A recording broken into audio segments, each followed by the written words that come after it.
আহমদ ইবনে হাম্বলের জেলখানায় সময় চলে গেছে। ইমামে আযম আবু হানিফা রাহমাতুল্লাহ আলাইহিকে শেষ পর্যন্ত 8 বছর জেলখানায় থেকে বিষ প্রয়োগ করে দুনিয়া থেকে বিদায় করে দিয়েছে। আবু হানিফা বাতিল শক্তির কাছে মাথা নত করেন নাই। মাথা নত করেছেন? আমার বন্ধুগণ, এইভাবেই চলতে থাকবে। হক হকের জায়গায় থাকবে, বাতিল বাতিলের জায়গায় থাকবে। ইউকতাল আও ইয়াগলিব ফাসাউফা নুতিহি আজরান আযীমা। নিহত হয়ে যায় অথবা বিজয়ী হই, পুরস্কার দিবেন কে? আসতে বলবেন না, পুরস্কার দিবেন কে? আল্লাহ তাআলা দিবেন। ঈমান এনেছি আমরা, ঈমান নিয়ে টিকে রাখবো, টিকে থাকবো।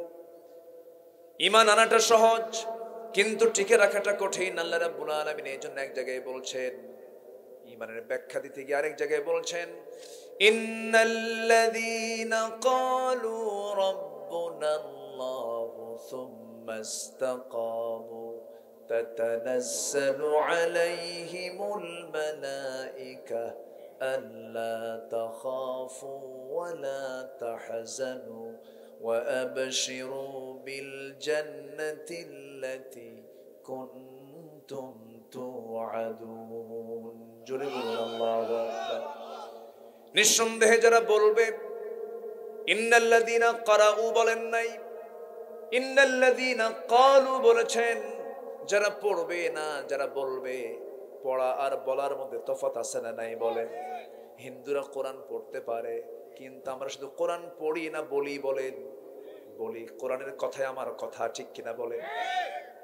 নিঃসন্দেহে যারা স্বীকৃতি দেয় আমার রবকে, আস্তে আমার রবকে, ফেরাউন যে নিজেকে রব দাবি করেছিল, সেই রব দাবি কিন্তু ওই রবুবিয়তের দাবি ফেরাউন করে নাই। যে আমি আকাশ বানাইছি, আমি নদী বানাইছি, আমি চন্দ্র বানাইছি। ফেরাউন যে বলেছিল আনা রাব্বুকুমুল আ'লা, আমি সবচাইতে বড় রব, এই কথা বলার কারণ হলো ফেরাউন বলেছিল এই মিশর জনপদে ফেরাউনের আইন ছাড়ার কোন আইন চলবে না, ফেরাউনের রবুবিয়ত ছাড়া কোনো রবুবিয়ত চলবে না। অর্থাৎ ফেরাউন বলেছিল আমার আইনই চলবে, মিশরের আইন, কোন আল্লাহর আইন চলবে না। যেরকম নাউজুবিল্লাহ। এরকম ফেরাউন তো এখন নাই।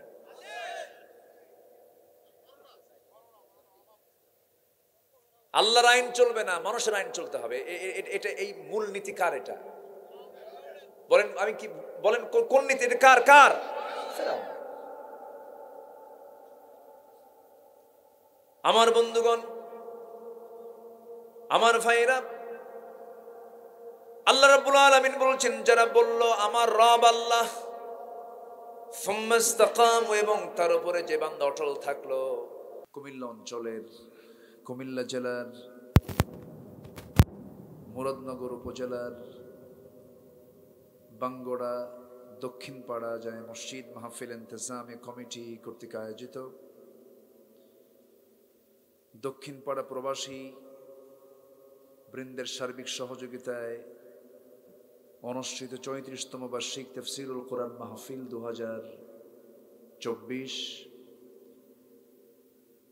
আজকের এই মহৎ আয়োজনের সম্মানিত সুযোগ্য সভাপতি জনাব আলহাজ আবুল কাশেম সাহেব, প্রধান অতিথি মাননীয় চেয়ারম্যান মহোদয়, আজকের মাহফিলের বরেণ্য অতিথিবৃন্দ, সম্মানিত মেহমানবৃন্দ, আমার পূর্বে কথা বলেছেন হযরত উলামায়ে কেরাম, বিশেষ করে মাওলানা আশরাফুল ইসলাম সাহেব, আজকের মাহফিলের সম্মানিত প্রেজেন্টেটর উপস্থাপক জনাব মাওলানা দিন মোহাম্মদ সাহেব, উপস্থিত আজকের মাহফিলের প্রধান আকর্ষণ, যাদেরকে নিয়ে আজকের এই সাজানো গোছানো বর্ণাঢ্য আয়োজন, তাওহীদের পতাকাবাহী, কালেমার ঝান্ডাবাহী, দ্বীন ইসলামের নরসারদুল বীর মুজাহিদ, প্রাণ প্রিয় সম্মানিত দ্বীনি ভাইরা, আড়ালে বসে আছেন শ্রদ্ধেয়া সম্মানিতা মা বোনেরা।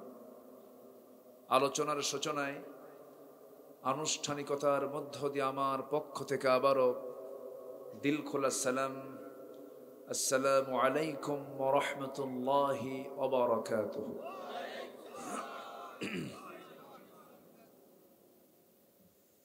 সালামের জবাব একটু ভিজা ভিজা মনে হলো। আসসালামু আলাইকুম ওয়া রাহমাতুল্লাহি ওয়া বারাকাতুহু। সবাই কেমন আছেন? আল্লাহর মেহেরবানি, আল্লাহ তাআলা আমাকে আপনার মতোই রেখেছেন। বলছি আলহামদুলিল্লাহ। আমি ৯টা ৫০-এ দাউদকান্দি যে ব্রিজ এটা পার হয়েছে, ৯টা ৫০, প্রায় 10টা। প্রচন্ড জাম ছিল। আমি যে কেমনে আসলাম এই পর্যন্ত, এটা আল্লাহর মেহেরবানি ছাড়া সম্ভব না। যাই হোক, আসতে পেরেছি এমন একটি জান্নাতের টুকরায়, যিনি আমাকে আপনাকে এমন সুন্দর আয়োজনে শামিল হওয়ার তৌফিক দিলেন। কালিমাতুশ শুকর আদায় করছি মুহাব্বাতান, জোরালো কণ্ঠে বলে উঠছি আলহামদুলিল্লাহ। আবারও বলছি আলহামদুলিল্লাহ। চিৎকার মেরে বলছি আল্লাহুম্মা ইন্নী আসআলুকা আল হুদা ওয়াত তুকা ওয়াল আফাফা ওয়াল গিনা। সবাই বলি আল্লাহুম্মা লাকা আসলামতু ওয়া বিকা আমানতু ওয়া আলাইকা তাওয়াক্কালতু ওয়া ইলাইকা আনাবতু ওয়া বিকা খাসামতু।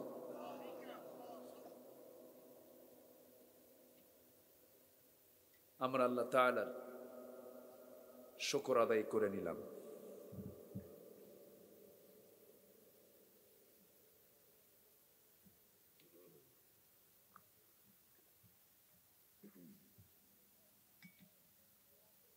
সম্মানিত হাজিরিন,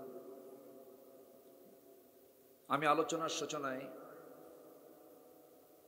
আমার অভ্যাস অনুযায়ী কোরআনে কারীমের গুরুত্বপূর্ণ একটি সূরা সূরাতুল আনফাল থেকে শেষ দুটি আয়াত আমি তেলাওয়াত করেছি। এই দুটি আয়াতকে সামনে রেখে আমি কিছু কথা বলতে চাচ্ছি। ওয়ামা তাওফীকি ইল্লা বিল্লাহ আলাইহি তাওয়াক্কালতু ওয়া ইলাইহি উনীব। সেই মহান রবের প্রতি পূর্ণ ভরসা রেখে আসুন আমরা সোজা আলোচনার দিকে চলে যাই। একটু বিলম্ব হলো, রাগ করে আছেন না তো? ওয়াল কদরি খাইরিহি ওয়া শাররিহি মিনাল্লাহি তাআলা।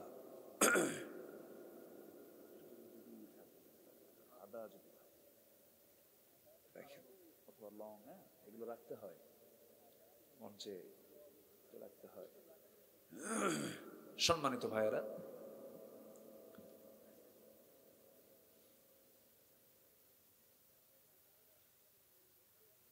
আমরা অত্যন্ত ধন্য, আমরা সৃষ্টির সেরা মানুষ হয়ে পৃথিবীতে এসেছি, আলহামদুলিল্লাহ। আরো ধন্য আমরা শেষ নবীর উম্মত হতে পেরেছি। আরো ধন্য সর্বশ্রেষ্ঠ কিতাব কোরআনকে পেয়েছি, আলহামদুলিল্লাহ। কিন্তু এই যে ধন্য আমরা হলাম, আমাদের কিতাব শ্রেষ্ঠ, আমাদের নবী শ্রেষ্ঠ, আমরা উম্মত শ্রেষ্ঠ, এই শ্রেষ্ঠত্বকে টিকে রাখার জন্য আমাদের কাজ করার দরকার আছে না নাই? আসতে বলবেন না, আছে না নাই?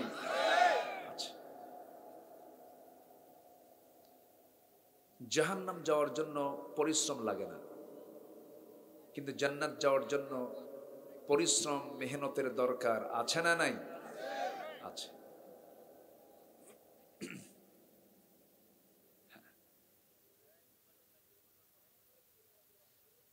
সম্মানিত ভাইয়েরা, একটা জঙ্গল আপনা আপনি হয়ে যায়, কিন্তু একটা সুন্দর সাজানো বাগান করতে গেলে এটাকে আপনা আপনি হয়? পরিশ্রম করতে হয়। ঠিক তেমনি আমরা আমাদের এই মর্যাদা, আমাদের এই শ্রেষ্ঠত্ব, সম্মানকে যদি আমরা অক্ষুণ্ণ রাখতে চাই, তাহলে আমাদের অবশ্যই পরিশ্রমের দরকার আছে না নাই? কোশেশ মুজাহাদার দরকার আছে না নাই? আচ্ছা, মহান রব্বুল আলামিন আমাকে আপনাকে চলার জন্য, আমি কেমনে চলবো, আমার দোলনা থেকে নিয়ে মৃত্যু পর্যন্ত আমার জীবনটা কেমনে ঢেলে সাজাতে হবে, আল্লাহ তাআলা একটা কিতাব অনেক আগেই দিয়েছেন। এটা সাজানো না এলোমেলো? এই কিতাবটি কি সাজানো না এলোমেলো? সাজানো। তবে পৃথিবীর অন্য কোনো কিতাবের সাথে এই কিতাবের কোনো মিল পাবেন না।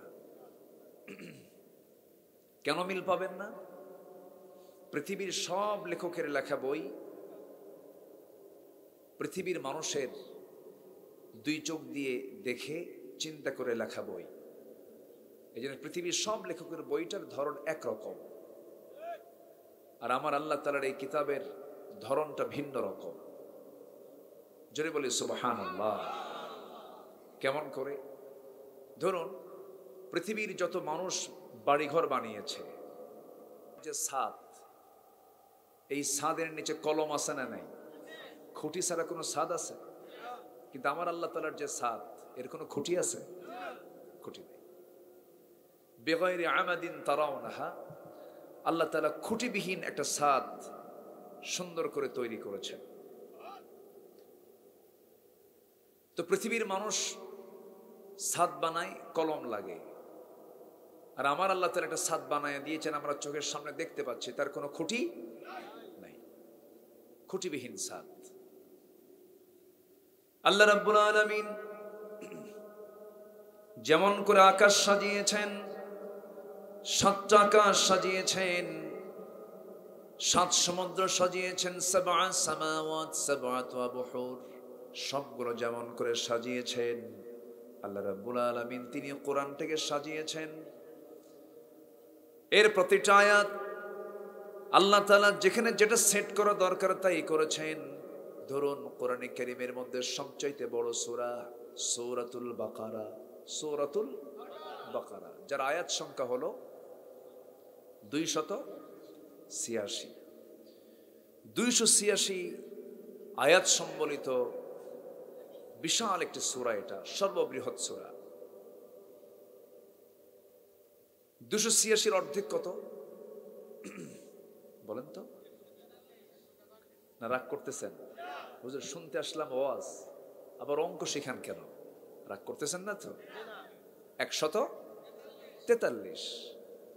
তো 143 নম্বর আয়াত আল্লাহ তাআলা যেখানে দিয়েছেন, কোরআনের প্রত্যেকটা আয়াত যে অর্থের সাথে, সংখ্যা তত্ত্বের সাথে আল্লাহ তাআলা যে মিল রেখেছেন, তার জাস্ট একটা নমুনা শুধু আমি দিই, মূল পর্বের দিকে আমি চলে যাচ্ছি।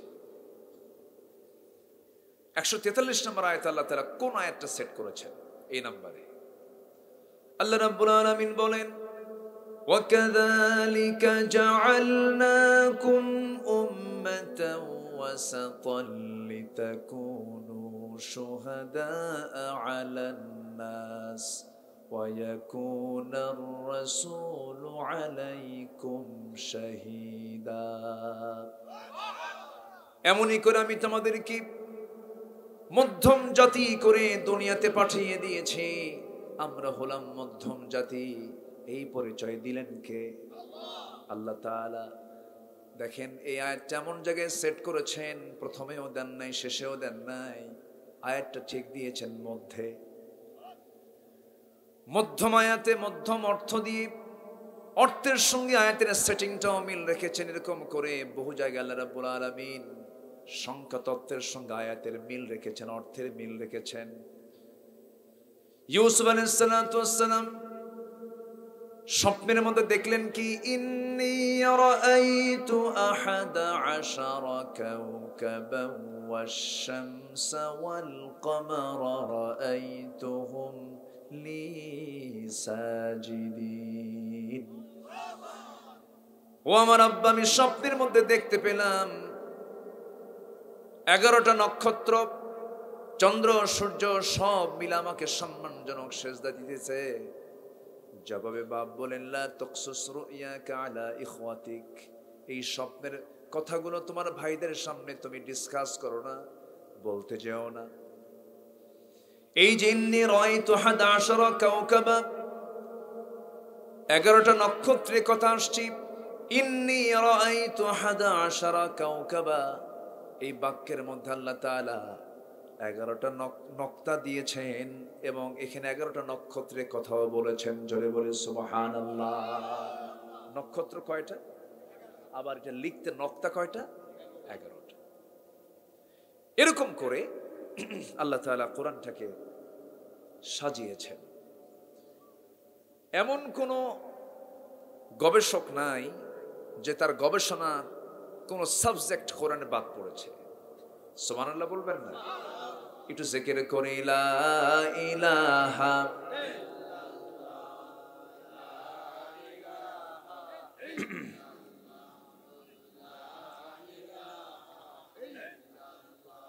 আরো জোরে লা ইলাহা,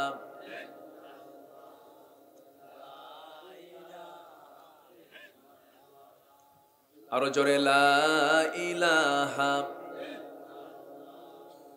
লা ইলাহা ইল্লাল্লাহু মুহাম্মাদুর রাসূলুল্লাহ সাল্লাল্লাহু আলাইহি ওয়াসাল্লাম। সম্মানিত ভাইয়েরা, তাহলে সেই সাজানো গোছানো একটা কিতাব হলো কোরআন, যা শেখা শুধু একজনের আলেমের জন্য, হাফেজের জন্য না, সবার জন্য। কোরআন কি শুধু আলেমদের জন্য? সবার জন্য। কোরআন শিখতে হবে, জানতে হবে, মানতে হবে, এবং না জেনে না বুঝে কোন বান্দা জান্নাত পাবেও না। সিরাতুল মুস্তাকিম, যেটার জন্য আমরা প্রত্যেক নামাজে, প্রত্যেক রাকাতে আমরা আল্লাহর কাছে চাই, ইহদিনাস সিরাতাল মুস্তাকিম। এই সিরাতুল মুস্তাকিমটা যদি আমি না চিনি, তাহলে আমি জান্নাতের দরজায় পৌঁছবো কেমনে? জান্নাতের দরজায় পৌঁছার জন্য প্রত্যেকের রাস্তা চেনার দরকার আছে না নাই? যে লোকটা কোনোদিন ঢাকা যায় নাই, তার কাছে কিন্তু সকল রাস্তাই তার কাছে সমান মনে হবে। সব রাস্তায় কি সমান? এক রাস্তা।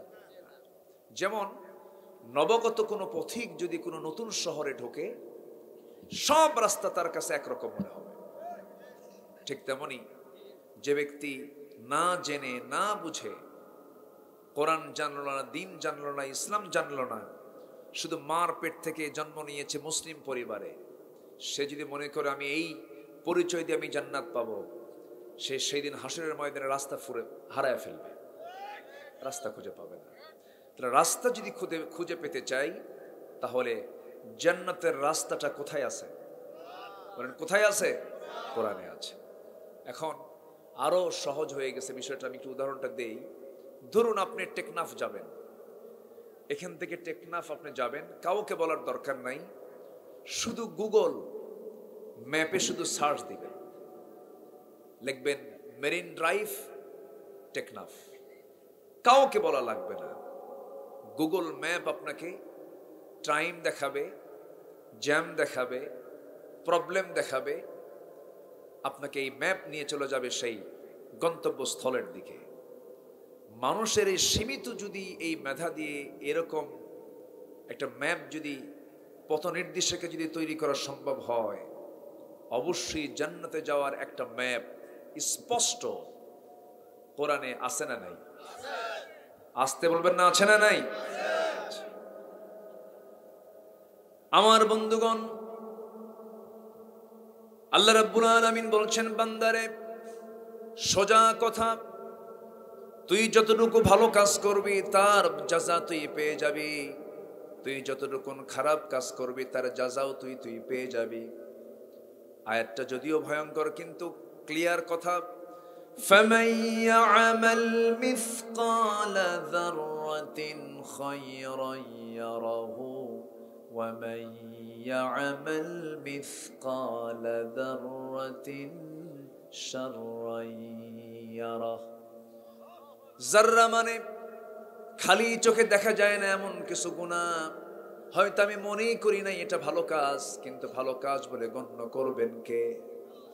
আবার যেটা মনেই করি নাই এটা নিন্দনীয় কাজ, সেদিন তাও সে দেখতে পাবে। আমার বন্ধুগণ, এমন একটা বিচারের দিবস সবার সামনে আছে না নাই? আছে। সেই বিচার দিবসের কথা চিন্তা করে আমাকে আপনাকে সুন্দর করে সাজাতে হবে এই জীবন। এই জীবনের পর যার একটা জীবন আছে। আমার আল্লাহর সৃষ্টির হলো দুইটা পিঠ, একটা হলো ইহকাল, আরেকটা কি বলেন? পরকাল। মানুষ ছাড়া, জিন ছাড়া যত প্রাণী আছে, কোনো প্রাণীর জন্য পরকাল নাই। মানুষের জন্য পরকাল রেখে দিয়েছেন তিনি কে? আল্লাহ তাআলা। একটা গরু মরে যাবে, তার সব শেষ হয়ে গেল। একটা পাখি মরে যাবে, তার সব শেষ হয়ে গেল মরার মধ্য দিয়া।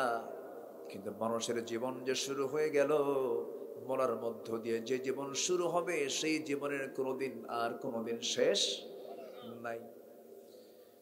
আমার বন্ধুগণ, আল্লাহ রাব্বুল আলামিন বলেছেন, বান্দা শোনো, আমার কাছে তুমি 4টা কাজ করে আসো, আমি তোমাকে সুন্দর করে ঈমানের সার্টিফিকেট দিয়ে দেব, এবং সাথে আমি তোমাকে 2টা পুরস্কার তোমার হাতে তুলে দেব। জোরে বলে সুবহানাল্লাহ। যে আয়াতটা আমি তেলাওয়াত দিয়ে শুরু করেছি সে আয়াতের দিকে চলে যাচ্ছি। আল্লাহ রাব্বুল আলামিন বলেন, ওয়াল্লাযীনা আমানু ওয়া হাজারু ওয়া জাহাদু ফি সাবিলিল্লাহি ওয়াল্লাযীনা আওয়াউ ওয়া নাসারু উলাইকা হুমুল মুমিনুনা হাক্কান লাহুম মাগফিরাতুন ওয়া রিজকুন কারীম। জোরে বলুন আল্লাহু আকবার। আল্লাহ রাব্বুল আলামিন বান্দাকে ডাক দিয়ে বলছেন, বান্দারে, এমন 4টা কাজ তুমি করে আসবে, আমার কাছে তুমি ফিরে আসবে দুনিয়া থেকে, আমি তোমাকে ইমানদারের সার্টিফিকেট হাতে তুলে দেব, তোমাকে 2টা পুরস্কার দিয়ে দেব। এর মধ্যে 1 নাম্বার হলো তোমাকে ঈমান আনতে হবে। কি আনতে হবে বলেন? ঈমান আনতে হবে। এখানে যারা বসে আছে আমরা সবাই কি ঈমান আনি নাই?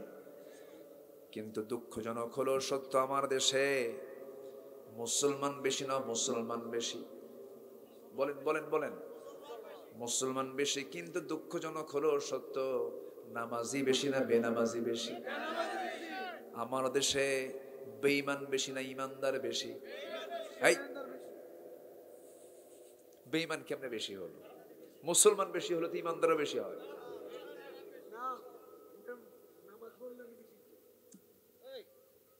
সমস্যা নেই, থাকুক, বলুক। শ্রোতা বক্তা উভয় কথা হলে ভালো, তো কনভারসেশন হওয়া ভালো।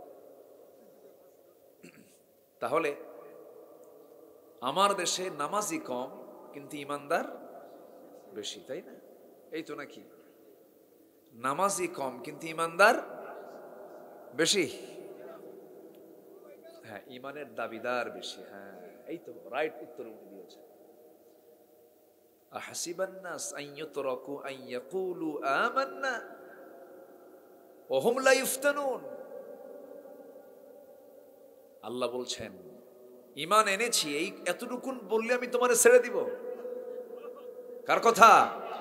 তাহলে এখন প্রশ্নবিদ্ধতা হলো এটা যে আমার দেশে মুসলমান বেশি, বেনামাজি কম, নাকি নামাজি কম?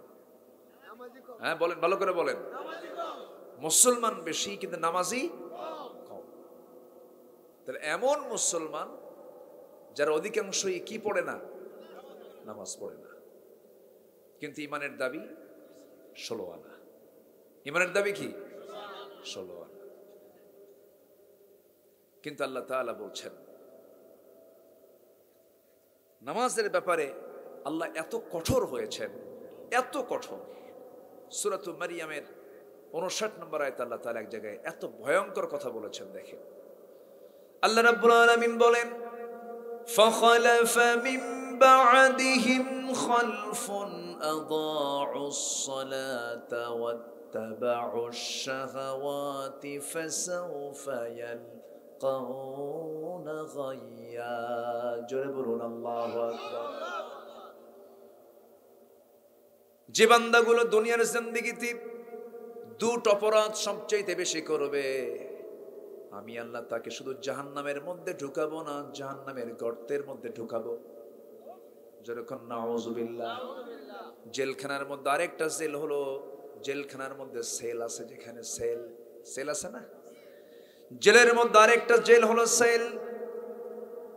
জেলখানার সাধারণ কয়েদিরা গোটা জেলখানার প্রাচীরের ভিতর দিয়ে চলাফেরা করতে পারে, কিন্তু দাগি যে আসামিগুলো, খুনের যে আসামি, দাগি দাগি মোস্ট ওয়ান্টেড যে আসামিগুলো, তাদের জন্য সেলের মধ্যে তাদেরকে রাখা হয়। কবরের মতো জায়গা, সীমিত জায়গা, তেমন আল্লাহ রাব্বুল আলামিন 7টা জাহান্নাম রেখে দিয়েছেন।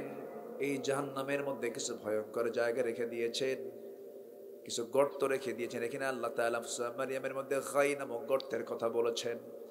গাই গর্তটা এত ভয়ঙ্কর গর্ত যে জাহান্নাম পর্যন্ত এই সমস্ত গর্তকে ভয় পায়।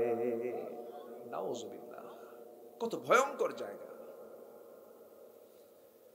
জাহান্নাম কত বড়, এই পৃথিবী থেকে সূর্য হলো 13 লক্ষ গুণ বড়। এইরকম একটা সূর্য যদি জাহান্নামের মুখে যদি ছেড়ে দেওয়া হয়, জাহান্নামের মধ্যে সূর্য ছেড়ে যদি দেওয়া হয়, জাহান্নামের মধ্যে সূর্য নিমেষেই হেরে যাবে। এত ভয়ঙ্কর জাহান্নাম, এত ভয়ঙ্কর জাহান্নাম। সেই জাহান্নামের গর্তের মধ্যে ওই বান্দাকে ঢুকাবেন যে বান্দা 1 নম্বর অপরাধ করবে, সেটা হলো যে বান্দা নামাজকে নষ্ট করে ফেলবে। খালফুন আদাউস সালাহ, নামাজ যে বান্দা ছেড়ে দেবে, নামাজ যে বান্দা বাদ দেবে, নামাজ যে বান্দা নষ্ট করবে, আল্লাহ বলছেন আমি অচিরেই তাকে জাহান্নামের গর্তের মধ্যে আমি তাকে ঢুকাইয়া ছাড়বো। তাহলে এখন বলেন, আল্লাহ সবচেয়ে বেশি রাগ করেন কোন ইবাদত ছেড়ে দিলে? কোন ইবাদত ছেড়ে দিলে? এই জাতির কি নেতা নাই? আস্তে কয়, এই জাতির কি নেতা নাই? দেশের নেতৃত্ব যারা দিচ্ছেন, দেশের লিডারশিপে যারা আছেন, তারা কি অমুসলিম না মুসলিম? এই দেশে বসবাস করে কি অমুসলিম না মুসলিম? মুসলিম। ৭১ দেশ স্বাধীন হলো। প্রথম স্বাধীন হয়েছে ৪৭-এ, টু নেশন থিওরির ভিত্তিতে। 2 জাতি তথ্য, মুসলিম হিন্দু এক জাতি না, এর উপর ভিত্তি করে 200 বছরের গোলামির জিঞ্জির থেকে, ব্রিটিশদের হাত থেকে 14 এবং 15 অগাস্টে ৪৭-এ ভারত এবং পাকিস্তান স্বাধীন হলো, তাই না? স্বাধীন হলো। আমরা তো জন্ম নেই নাই, ইতিহাস থেকে বলছি, আর আপনার তো জ্বলন্ত ইতিহাস। তো স্বাধীন হলো, ওই স্বাধীনেও আমরা তৃপ্তি পেলাম না। আবার ৭১-এ আমরা স্বাধীন হলাম। স্বাধীনতার আজকে 53 বছর পার হচ্ছে। বলেন তো, কোন লিডার কি নামাজের ব্যাপারে গুরুত্ব দিয়ে কোন আইন কি পাশ করেছে? যে অপরাধের জন্য আল্লাহ তাআলা এত রাগ করলেন যে আমি তাকে জাহান্নাম, শুধু না জাহান্নামের গর্তের মধ্যে ঢুকাবো, আর সেই নামাজ আজকে হেলায় খেলায় ছেড়ে দেয়। কোন নেতৃত্ব এসে বলে না যে নামাজ পড়তে হবে তোমাকে। বাচ্চা যদি দুধ না খায়, বাচ্চা যদি ওষুধ না খায়, মা কি করে? জোর করে খাওয়ান। এর মানে কি তারপর জুলুম করা? জুলুম করা কেন? তাকে বাঁচাতে হবে তো, তাকে বাঁচানোর জন্যই তো খাওয়ানো। যখন সে ওষুধ না খেতে চায়, প্রচন্ড জ্বর, 104 ডিগ্রি, মারা যাবে, খিঁচুনি উঠবে, তখন মা কি করে? খেতে চায় না ওষুধ, 2 হাত 2 পা শক্ত করে ধইরা মুখের মধ্যে ওষুধ ঢুকাইতে কয় খা। এর মানে কি মায়ের মহব্বত সবচেয়ে কম না সবচেয়ে বেশি? ঠিক তেমনি যারা জাতির রাহাবার, যারা মুসলিম জাতির যারা লিডার, তাদের দায়িত্ব হলো এই বিশাল জনগোষ্ঠীকে, মুসলিমকে জাহান্নাম থেকে কেমনে বাঁচানো যায়। নামাজ না পড়লে আকামুস সালাহ ওয়া আতাউজ যাকাত, এই বিধানকে তারা জারি করবে। কিন্তু জারি করবে কারা? নিজেরই তো নামাজের খবর নেই। কষ্ট পাচ্ছেন? কথা বলবো?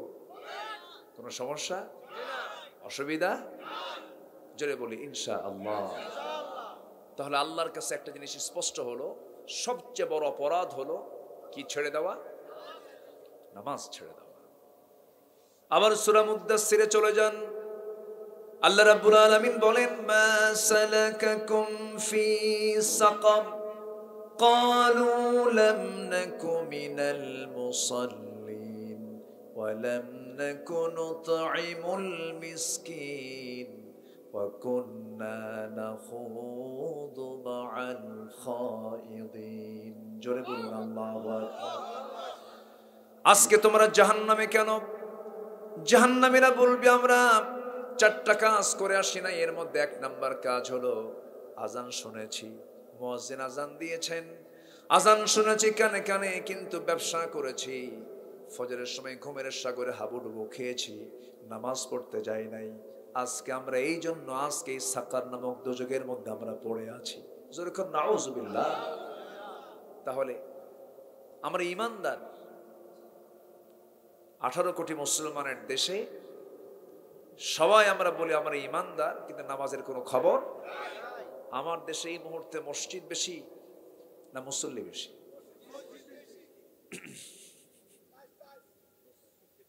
টাইলস। ও আচ্ছা, শুধু টাইলস না, আরো কিছু। হ্যাঁ, মিউজিক লাইট। একদম সামনের ফার্স্ট ক্লাস শ্রোতা, খুব অ্যাক্টিভ। ওনার মোশান দেখে মনে হচ্ছে ফজরের আগে উঠবেন না উনি। খুব ভালো, আলহামদুলিল্লাহ। ওয়াসাবিকুন আস-সাবিকুন ওয়াসারিউ ইলা মাগফিরাতিন মির রাব্বিকুম। আল্লাহু আকবার। জুমার দিনে দেখবেন মুসল্লি সবার শেষে আসে, খতিব খুতবা দেয়, মুসল্লি আসে হলো 1:29 মিনিট 29 সেকেন্ডে। আছে না? যদি মানুষ জানতো জুমার দিন সবার আগে আসে যে তার সওয়াবটা কত, যে সবার আগে আসে পায়ে হেঁটে গোসল করে, এবং ইমামের সামনে যে লোকটা বসে আল্লাহ তাআলা তাকে একটা উট কুরবানির সওয়াব দিয়ে দেন। তো মাহফিলে যিনি সবার আগে আসছেন তার সওয়াবটা কি কম হবে না বেশি হবে? বেশি হবে।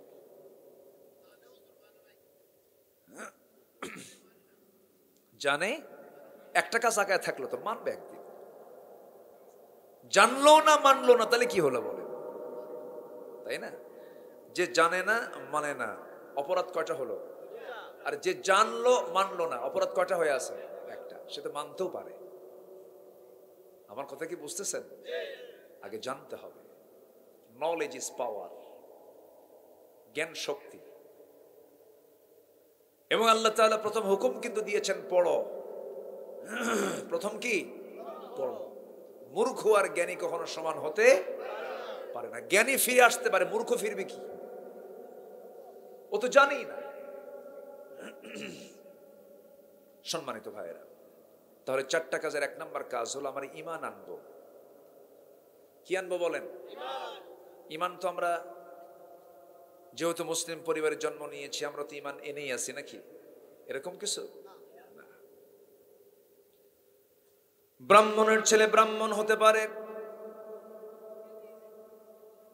এরপরে খ্রিস্টানের ছেলে খ্রিস্টান হতে পারে, ইহুদির ছেলে ইহুদি হতে পারে, কিন্তু মুসলমানের সন্তান মুসলমান হতে পারে না যদি তার মধ্যে ঈমান না থাকে। ঈমান যদি না থাকে সে মুসলমান হতে পারে না। এজন্য সবার আগে শর্ত হলো ঈমান। সবার আগে শর্ত কি বলেন? ঈমান হলো 1 নাম্বার পুঁজি। ঈমান কয় নাম্বার পুঁজি? 1 নাম্বার পুঁজি।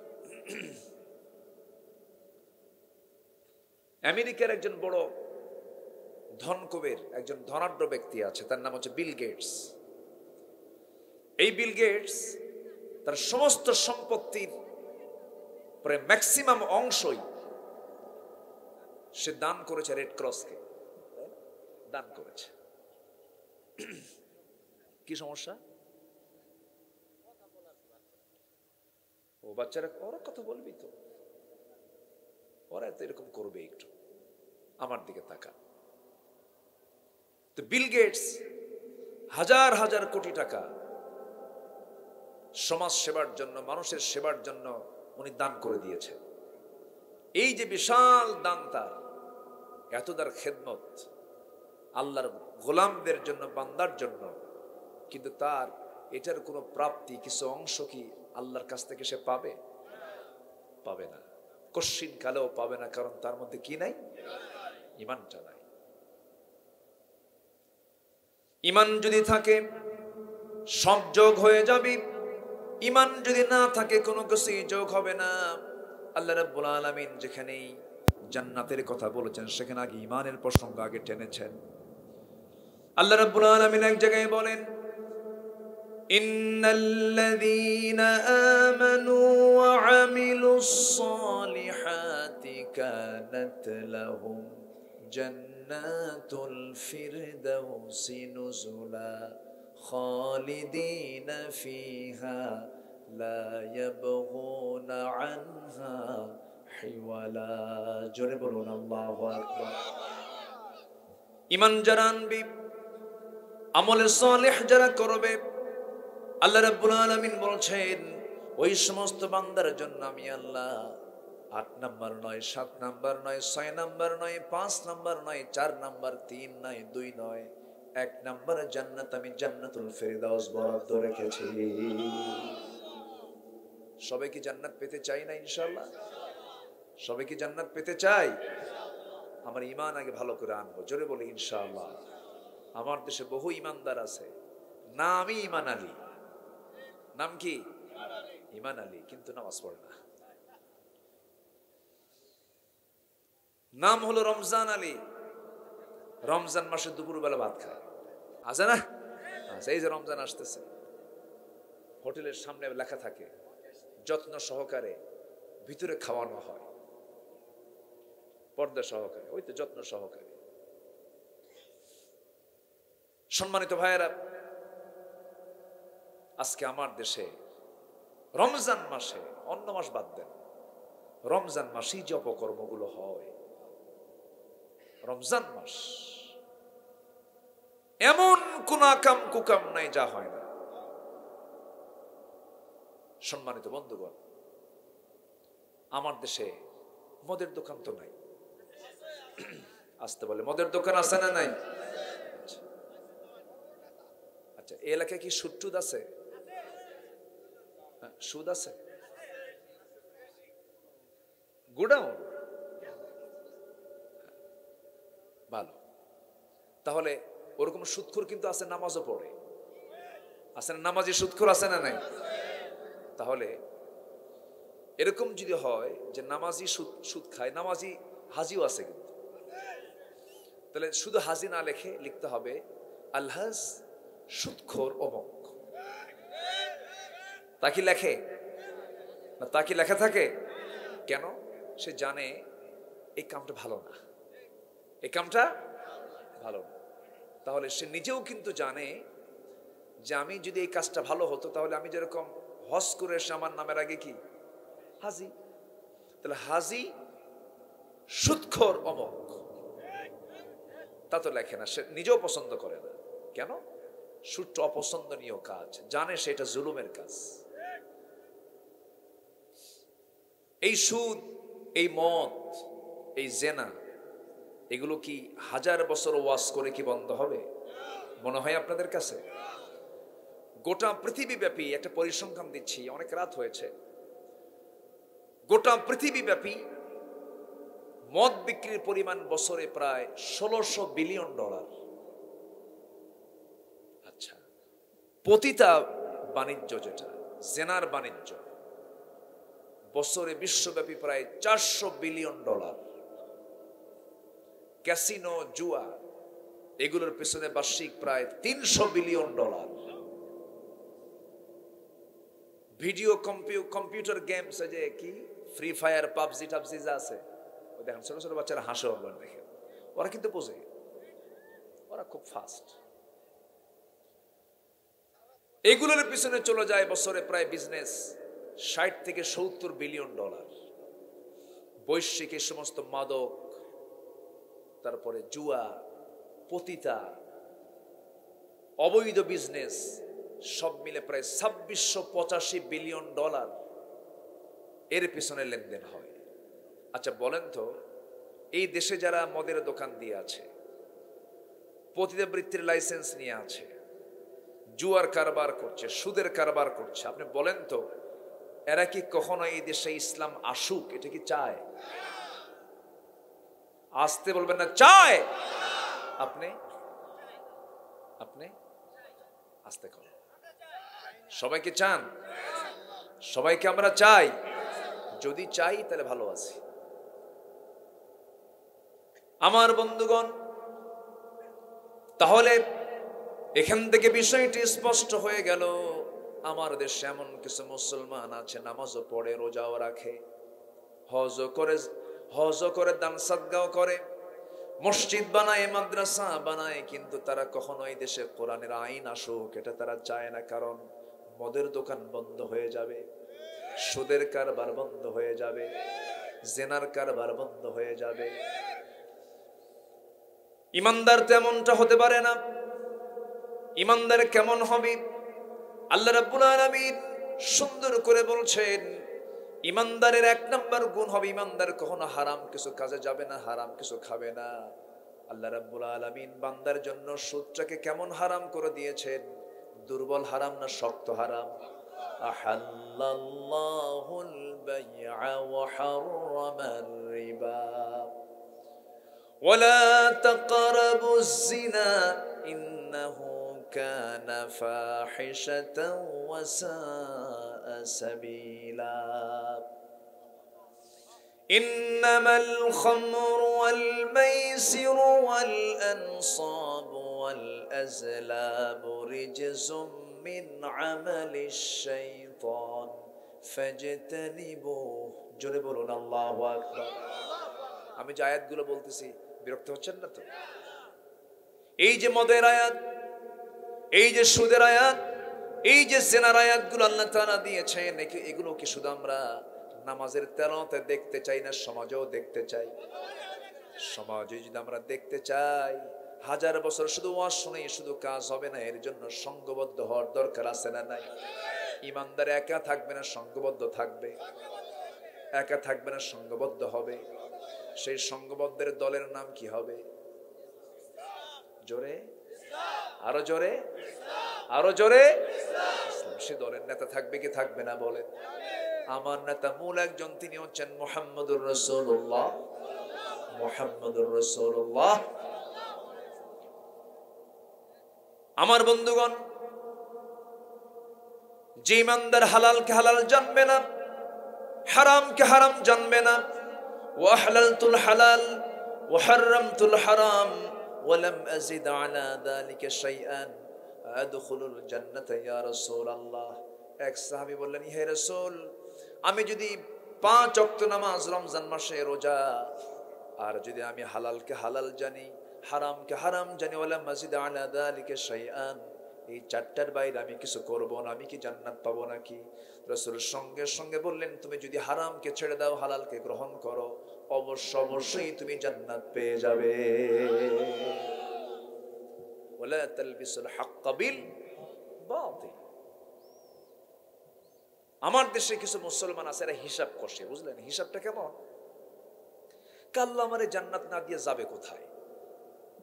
আল্লাহ রহমান, আল্লাহ রহিম, আল্লাহ আমাকে জান্নাত দেবেন কেমন কইরা? ওই কোরবানির আগ দিয়ে এক চোর গেছে জুমার নামাজ পড়তে। কোরবানির আগের জুম্মায় খতিব কিসের ওয়াজ করে? কোরবানির ওয়াজ। তো কোরবানির ফজিলত নিয়ে এমন একটা ওয়াজ দিছেন খতিব সাহেব, চোর ওর দিল গলে গেছে। চোর ভাবতেছে আমাকে কোরবানি দিতেই হবে। তো করছে কি? চোর তো একটা গরু চুরি করে আনছে। কি দেবে? কোরবানি দেবে। তো চুরি করে গরুটা নিয়ে আসতেছে মসজিদের সামনে দিয়া। ইমাম ফজরের সময় ওযু বানাবেন, ওযু বানাতে নিয়ে উঠছেন, উঠে দেখে যে একজন হাতে গরু। এই সময় হাতে গরু, কি ব্যাপার? কোথায়? হুজুর আপনার জন্যই তো। কামার জন্য মানে? হুজুর আমি তো আপনার খুতবা শুনিতে মুগ্ধ হয়ে গেছি, আপনি বলছেন যে কোরবানির অনেক সওয়াব, তো এই জন্য আমি গরুটা আনলাম, কোরবানি দেবো। কি হবে? আনলে কি চুরি করে আনছে? আমি কি তোমাকে চুরি করে আনতে বলছি? চুরি করে কোরবানি দিলে কি কোরবানি? কিন্তু হুজুর আমি তাও জানি, আপনি এটা আমাকে বলবেন, কিন্তু আমি একটা অঙ্ক করছি, এটা আমি একটা হিসাব আমি মিলাই নিছি। কি হিসাব? আপনি যে বয়ানে বললেন যে প্রত্যেকটা পশমে পশমে একটা করে নেকি পশুর, এতগুলো পশম আর এতগুলো সোয়াব, আর চুরি করা একটা গুনাহ, কি কথা কি বুঝতেছেন আপনারা? আচ্ছা, তো হুজুর ধরুন আমার চুরি করার গুনাহ একটা, আর ওটা সব অসংখ্য, এটাও বাদ দিলাম, প্লাস মাইনাসে মাইনাস, মাঝখান থেকে সোয়াবও নাই গুনাহও নাই, আমার গোশত খাওয়া তো বোনাস। এরকম হিসাব কষা লোক কিন্তু আমার দেশে কম না, আছে না নাই? ফামান ইয়াকফুর বিত-তাগুত ওয়া ইউমিন বিল্লাহ, আল্লাহ তাআলা আগে ঈমান আনতে বলেননি, আগে তাগুতকে অস্বীকার কর, সুদকে হারাম মনে কর, দুনিয়ার আইনকে তুই আগে হারাম মনে কর, এরপর ঈমান আন। আল্লাহ আগে কাফের হতে বলেছেন। কিসের কাফের? তাগুতের কাফের। কিসের কাফের? তাগুতের কাফের, এরপর ঈমান আন। আমার বন্ধুগণ, নবীজির এমন দাওয়াতি পদ্ধতি আবু জেহেলের কানে যখন চলে গেছে, আবু জেহেলের ঘরে তো আগুন ধরে গেছে। আবু জেহেল তো সুদের কারবার করে, জেনার কারবার করে, মদের কারবার করে। আবু জেহেল দারুণ ভাবে খেপে গেল। আজকেও যদি আমরা সেই নবীর স্টাইলে যদি আজকে দাওয়াত দিতে যাই, দুনিয়ার তাজা আবু জেহেলরাও খেপে যাবে, ঠিক কিনা? তাজা আবু জেহেল নাই, শুধু আমরা তো মোরা আবু জেহেলের কথা কই। আমরা তো মোরা ফেরাউনের ইতিহাস বলতে বলতে আমাদের মুখে ফেনা ওঠে, কিন্তু এখন সময় এসেছে তাজা ফেরাউনদের ব্যাপারে কথা বলা। আছে না নাই? তাজা ফেরাউন বহু আছে, আছে না নাই? বহু তাজা ফেরাউন আছে। ফেরাউন জুলুম করতো, এখন তো জালিম নাই, আছে না? ধর্ষণ করে কারা আর মামলা খায় কারা, হ্যাঁ ঠিক কিনা? জগৎধন্য আলেমে দ্বীন ডক্টর ইউসুফ আল কারজাভি, ডক্টর আব্দুর রহমান সুদাইসি হাফিজাহুল্লাহ, কাবারি ইমাম, যাদের সাথে তার চরম সখ্যতা ছিল, গোটা পৃথিবীর মুসলিম উম্মার এক অনন্য সম্পদ ছিলেন, আমাদের কোরআনের পাখি। চিন্তা করুন। তবে হ্যাঁ, হতাশ হওয়ার কিছু নেই।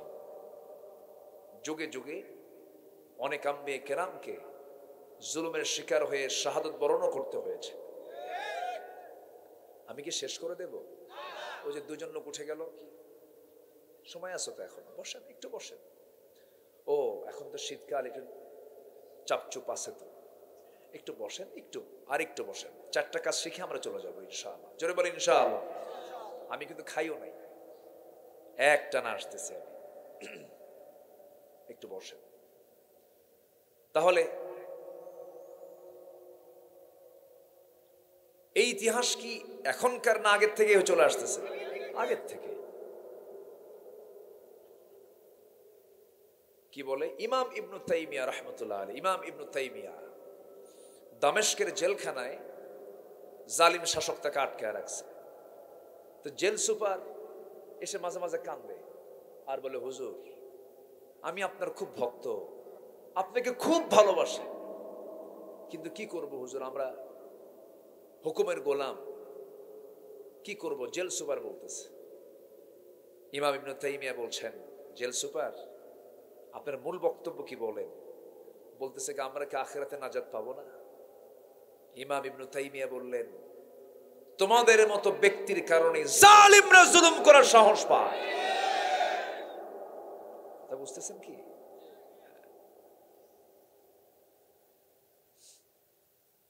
ইমাম ইবনু তাইমিয়ার জেলখানায় চলে গেছে সময়,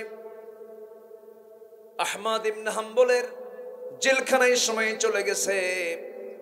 ইমামে আযম আবু হানিফা রাহমাতুল্লাহ আলাইহিকে শেষ পর্যন্ত 8 বছর জেলখানায় থেকে বিষ প্রয়োগ করে দুনিয়া থেকে বিদায় করে দিয়েছে। আবু হানিফা বাতিল শক্তির কাছে মাথা নত করেন নাই। মাথা নত করেছেন? আমার বন্ধুগণ, এইভাবেই চলতে থাকবে। হক হকের জায়গায় থাকবে, বাতিল বাতিলের জায়গায় থাকবে।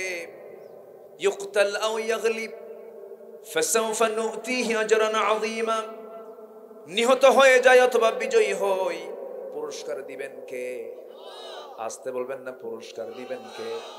আল্লাহ তাআলা দিবেন। ঈমান এনেছি, আমরা ঈমান নিয়ে টিকে রাখবো, টিকে থাকবো। ঈমান আনাটা সহজ, কিন্তু টিকে রাখাটা কঠিন। আল্লাহ রাব্বুল আলামিন এই জন্য এক জায়গায় বলছেন, ঈমানের ব্যাখ্যা দিতে গিয়ে আরেক জায়গায় বলছেন, ইন্নাল্লাযীনা ক্বালু রাব্বুনাল্লাহু সুম্মা ইসতাকামু তাতানাজ্জালু আলাইহিমুল মালায়েকা আল্লা তাখাফু ওয়া লা তাহজানু ওয়া আবশিরু বিল জান্নাতিল্লাতী কুনতুম তুআদুন। জোরে বলুন আল্লাহু আকবার। নিঃসন্দেহে যারা বলবে, ইন্নাল্লাযীনা ক্বারাউ বলেন নাই, ইন্নাল্লাযীনা ক্বালু বলেছেন। যারা পড়বে না, যারা বলবে, পড়া আর বলার মধ্যে তফাৎ আছে না নাই বলেন? হিন্দুরা কোরআন পড়তে পারে, কিন্তু আমরা শুধু কোরআন পড়ি না বলি। বলেন, বলি। কোরআনের কথায় আমার কথা, ঠিক কিনা বলেন? নিঃসন্দেহে যারা স্বীকৃতি দেয় আমার রবকে, আস্তে আমার রবকে, ফেরাউন যে নিজেকে রব দাবি করেছিল, সেই রব দাবি কিন্তু ওই রবুবিয়তের দাবি ফেরাউন করে নাই। যে আমি আকাশ বানাইছি, আমি নদী বানাইছি, আমি চন্দ্র বানাইছি।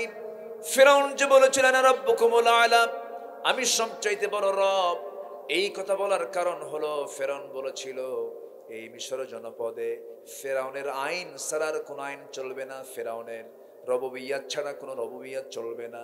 অর্থাৎ ফেরাউন বলেছিল আমার আইনই চলবে, মিশরের আইন, কোন আল্লাহর আইন চলবে না। যেরকম নাউজুবিল্লাহ। এরকম ফেরাউন তো এখন নাই।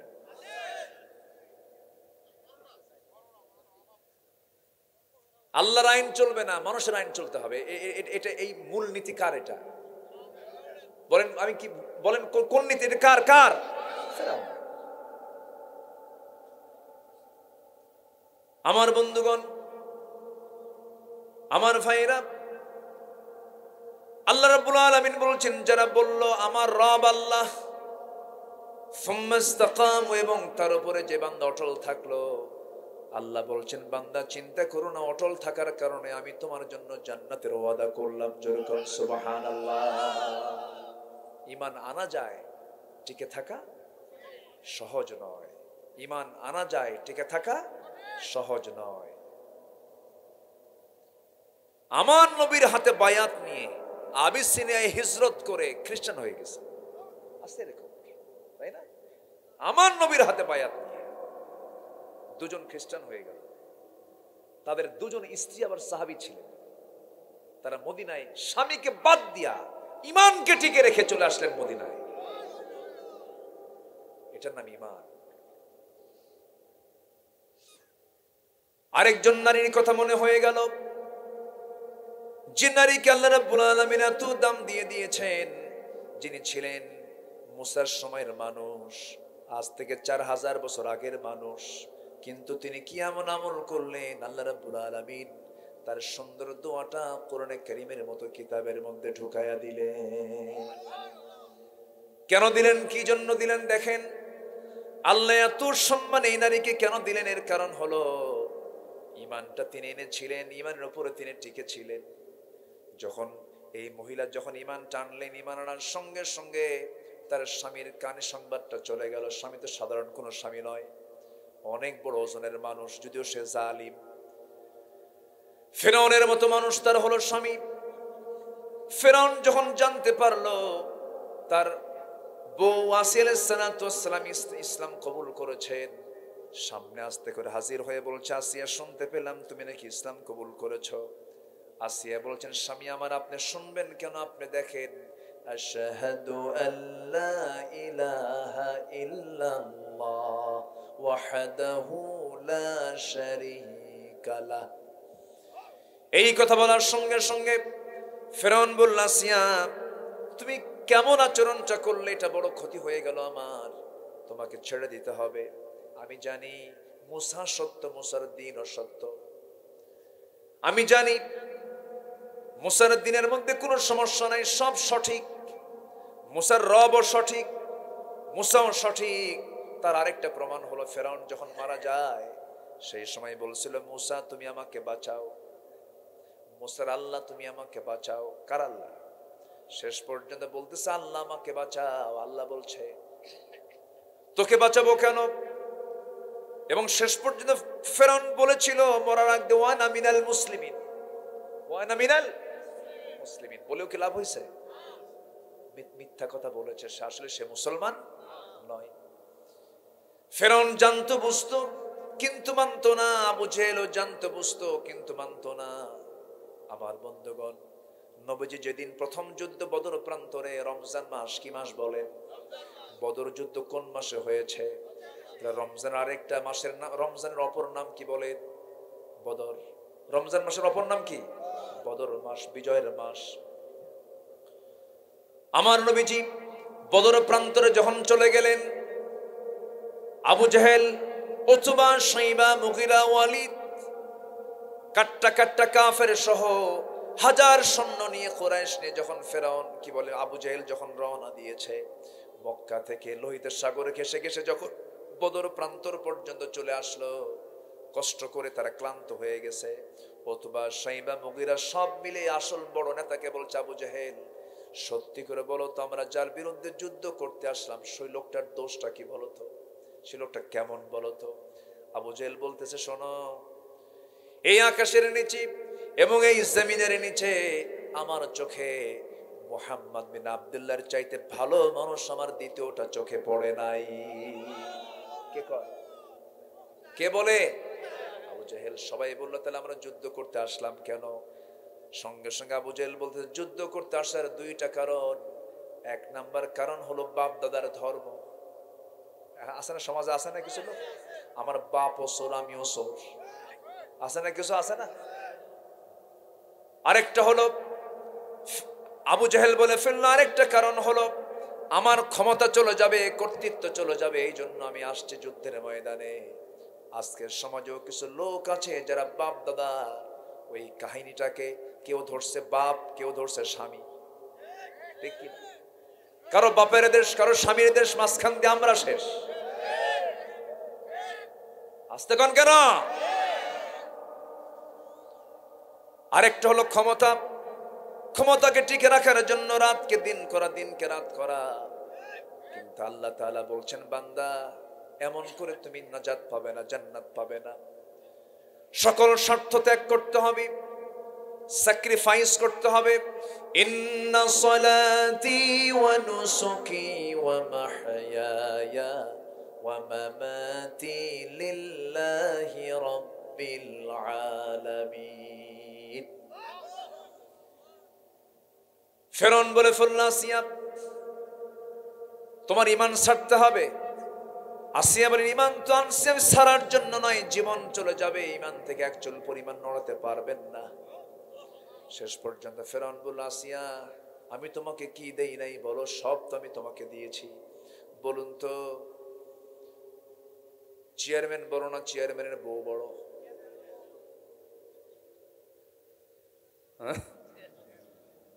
বলেন, বউ বড়?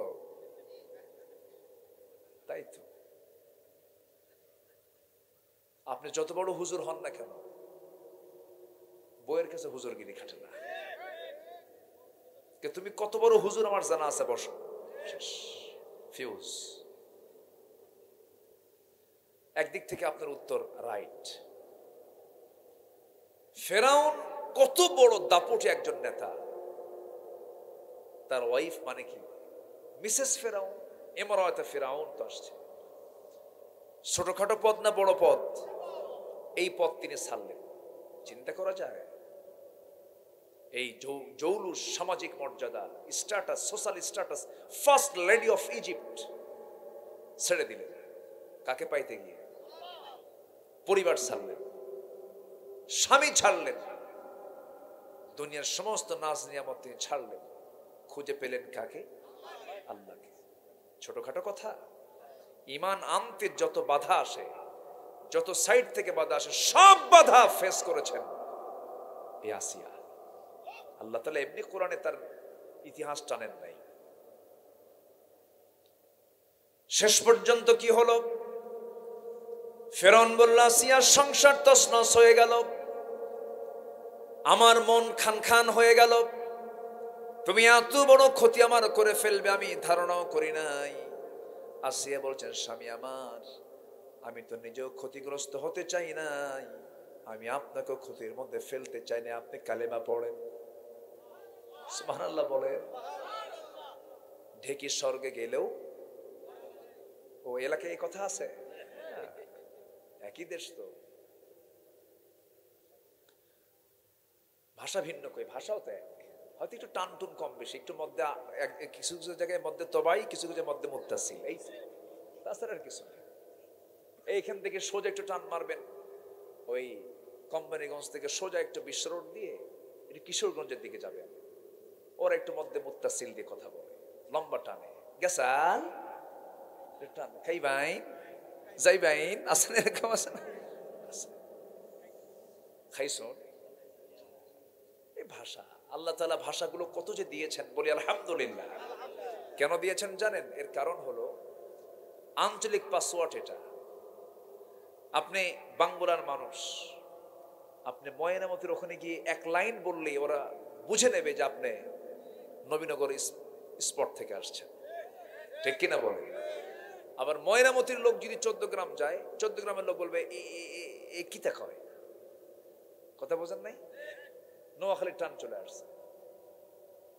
এই যে ভাষাগুলো দিয়েছেন, লিতাআরাফু শুউবান ওয়া ক্বাবাইলা লিতাআরাফু, আল্লাহু আকবার বলেন, যেন তোমরা একে অপরকে চিনতে পারো, এটা কোন এলাকার, কোন ভাষার, কোন জনপদের মানুষ। আল্লাহু আকবার বলেন।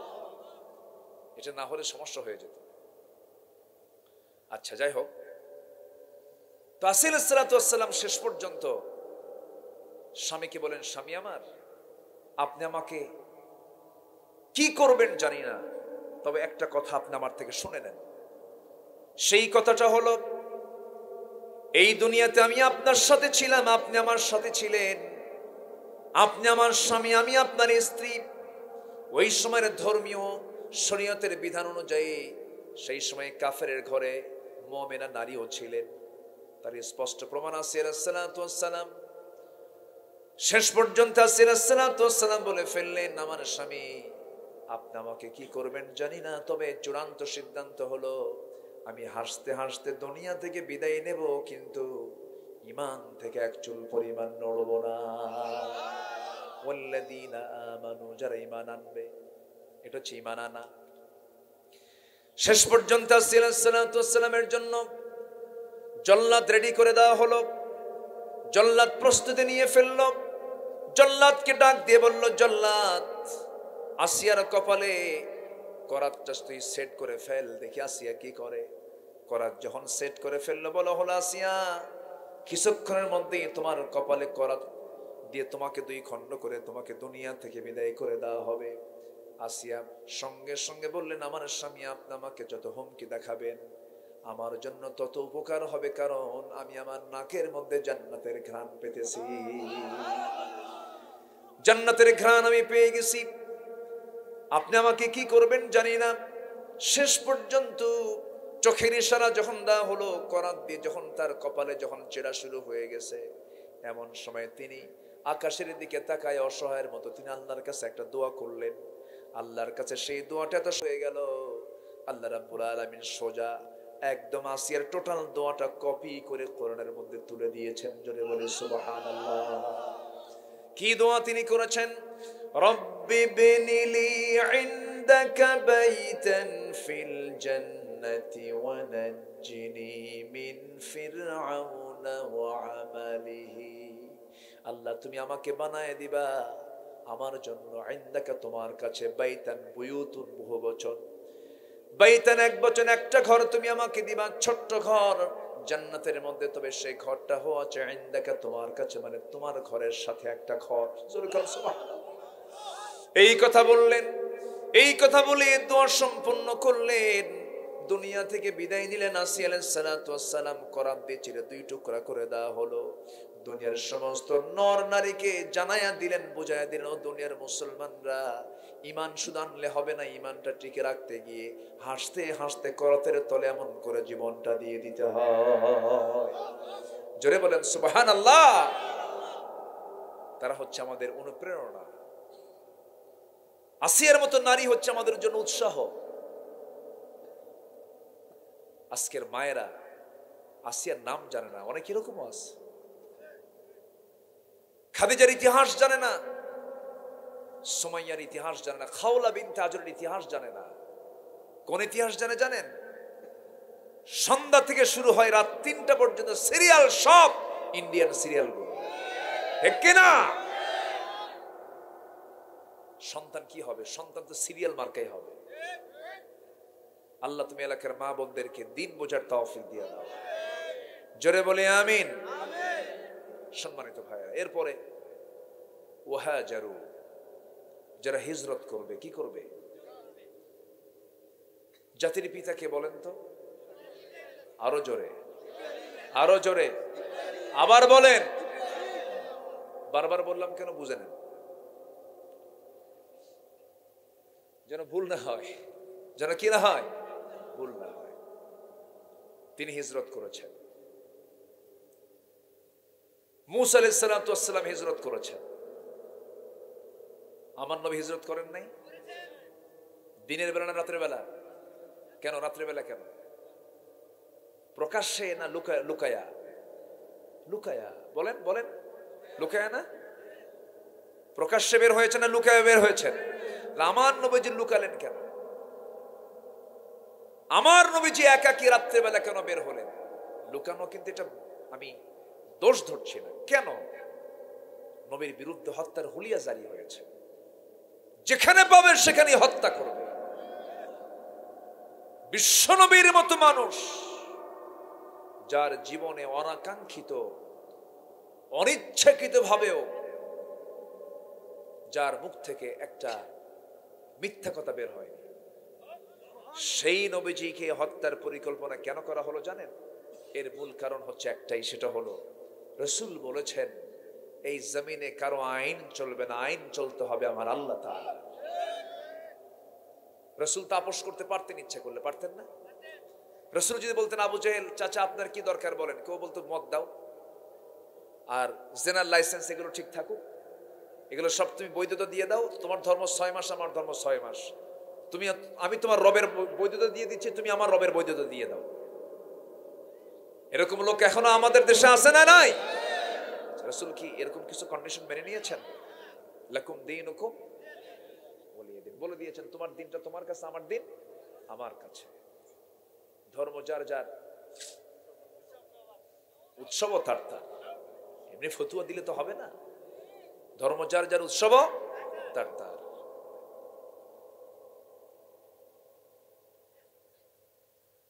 সম্মানিত ভাইয়েরা, আমি শেষ করে দেব নাকি?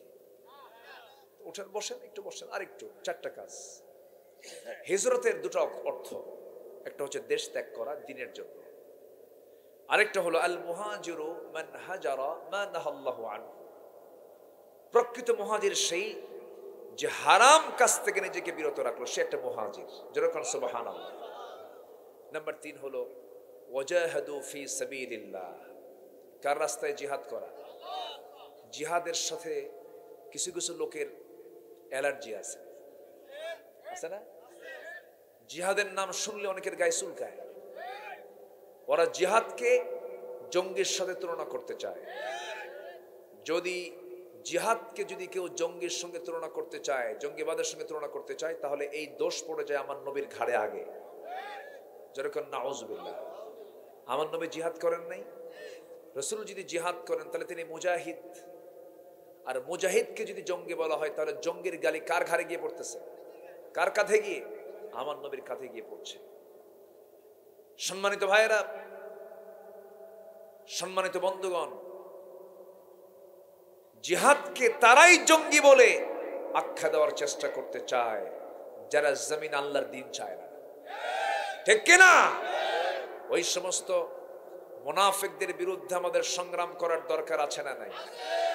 পৃথিবীর নব্য নব্য ফেরাউন হামান যারা গজে উঠেছে দেশে দেশে, এই সমস্ত অন্যায়কারী জালিমদের বিরুদ্ধে মোকাবেলা করার দরকার আছে না নাই? কোন ইমানদাররা রাজি আছেন হাত উঁচু করে দেখান মুসলমান।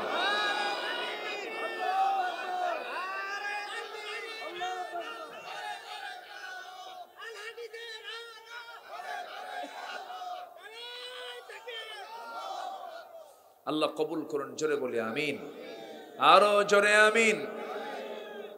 সম্মানিত ভাইয়েরা, আজকে মদ অ্যাভেলেবেল রমজান মাসে, আবার কিছু আছে সিজনাল মুসল্লি আছে, এরা সারা বছর মদ খায়, রমজান মাসটা খায় না। হুজুর একটা ভাড়া করে মক্কায় চলে যায়, 1 রাকাত নামাজ পড়লে 1 লক্ষ রাকাতের সওয়াব, 11 মাস এটা কাভার করে। কয় মাস? 11 মাস। কি হিসাব দেখছেন? হুজুরকে নিয়ে যায়, বলে হুজুর আপনি এমন দোয়া করে দিবেন, দোয়ার ঠেলায় যেন জান্নাত পার হয়ে জাহান্নামে যায়। যা তুই যা।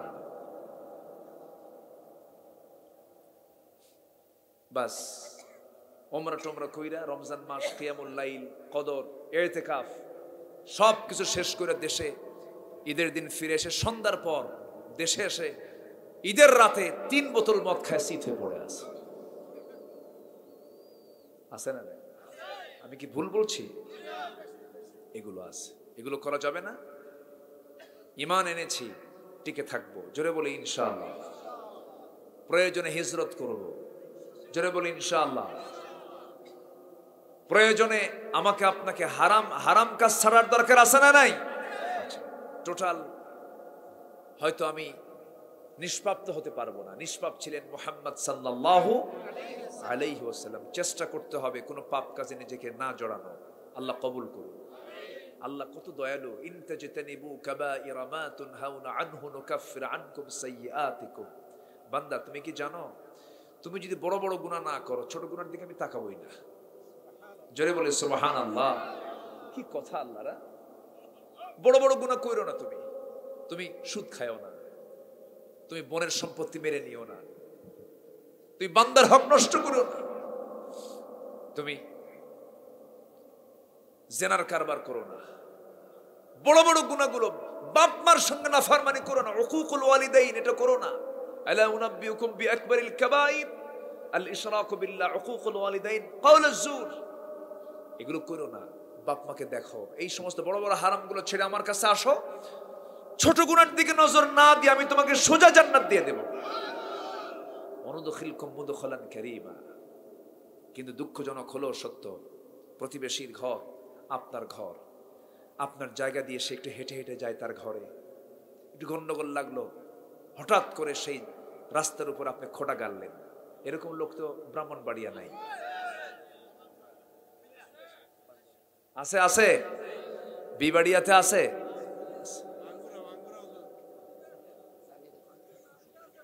আমি তো রাস্তা দিয়ে আসতেছি,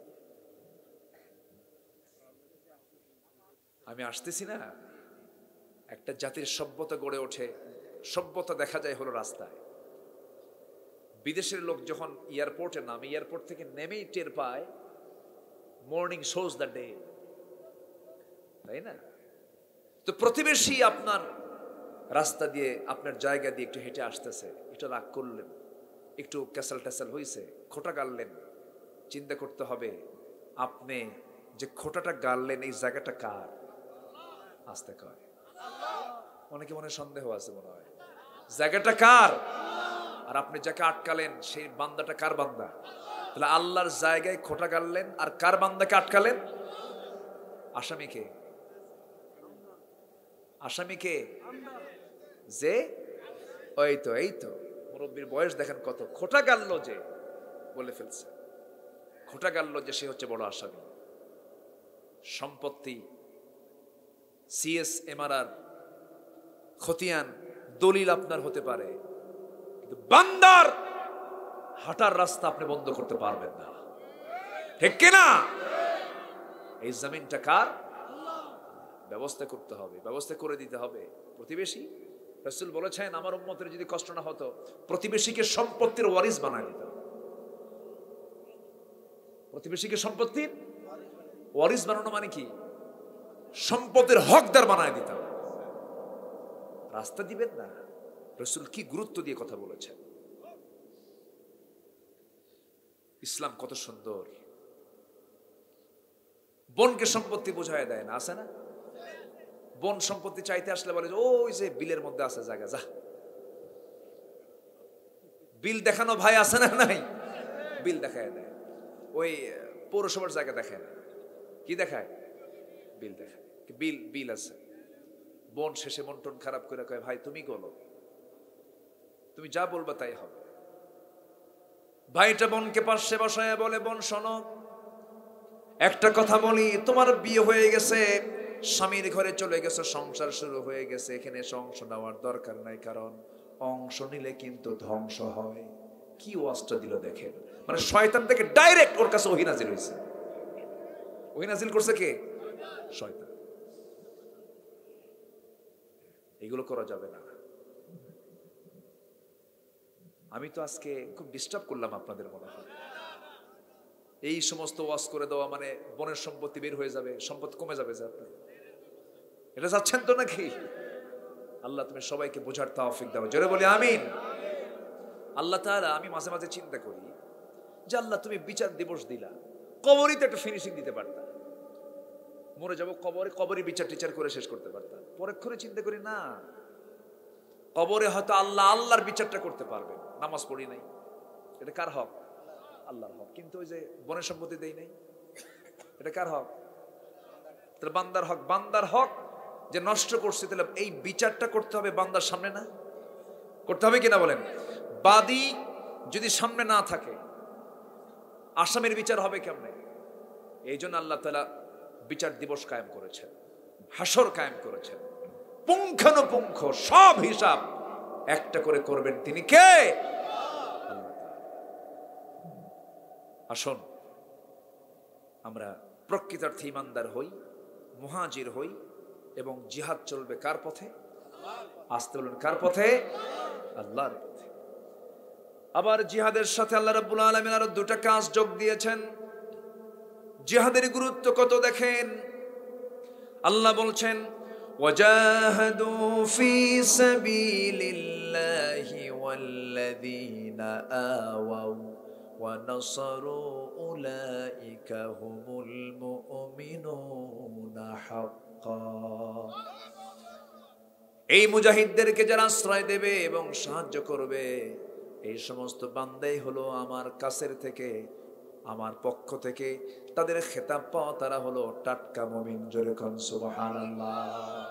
টাটকা মুমিন, সত্যিকারের মুমিন। এবং তাদের জন্য রয়েছে দুটো পুরস্কার। একটা হলো লাহুম মাগফিরাহ, তাদের জন্য রয়েছে সাধারণ ক্ষমা। কি ক্ষমা? সাধারণ ক্ষমা, কোনো হিসাবই হবে না। শহীদ মারা যাবে, রক্ত শরীর থেকে জমিনে স্পর্শ হওয়ার আগেই সে জান্নাত পেয়ে যাবে, কোনো হিসাবই নেই, কোনো প্রশ্ন নেই। খবরে কোনো প্রশ্নই হবে না, কোনো প্রশ্নই হবে না, তার প্রশ্ন ছাড়াই জান্নাত। আল্লাহ কত দাম দিয়েছেন। লাহুম মাগফিরাহ ওয়া রিজকুন কারীম, এবং সম্মানজনক জান্নাত আল্লাহ তাআলা তাকে দিবেন, এবং জান্নাতের রিজিক তাকে খাওয়াবেন। যেরকম সুবহানাল্লাহ। ওয়া রিজকুন কারীম মানে জান্নাতের খাবার, জান্নাতের রিজিক তাকে দেওয়া হবে। সেই জান্নাত কি সবাই পেতে চাই? সবাইকে পেতে চাই? নামাজ পড়ব 5 ওয়াক্ত, কারা কারা একটা হাত তুলে দেখেন তো দেখি। জোরে বলি ইয়া আল্লাহ, আমাদেরকে 5 ওয়াক্ত সালাত আদায় করার তৌফিক তুমি আল্লাহ দিয়া দাও। জোরে বলি আমিন। আরো জোরে আমিন, আরো জোরে আমিন। কষ্ট পেলেন? অনেক রাত করে ফেলেছি আজকে, যতটুকুন হয়েছে আমরা বলে ফেলি আলহামদুলিল্লাহ।